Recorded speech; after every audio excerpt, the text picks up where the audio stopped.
Bəziləri elə düşünür ki, keyfiyyətli insan olmaq gedib 1000 manatlıq köynək almaqdır, 1000 manatlıq şalvar geyinməkdir, bahalı ayaqqabı geyinməkdir və yaxud da lüks maşın sürməkdir, böyük və bahalı evdə yaşamaqdır. Keyfiyyətli olmaq bunların heç biri deyil.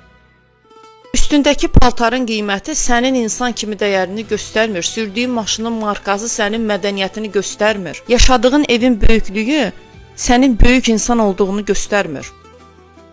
İnsanın keyfiyyəti onun cibində deyil, xarakterində görünür.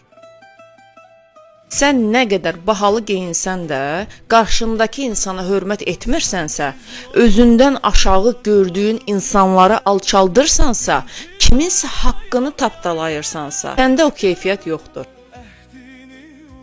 Əksinə elə insanlar var ki, çox sadə geyinir, çox sadə yaşayır, amma danışdığında bir mədəniyyət, davranışında bir səviyyə, qəlbində insanlığı var. Yanında oturanda hiss edirsən ki, bu insanın daxilində həqiqətən bir keyfiyyət var.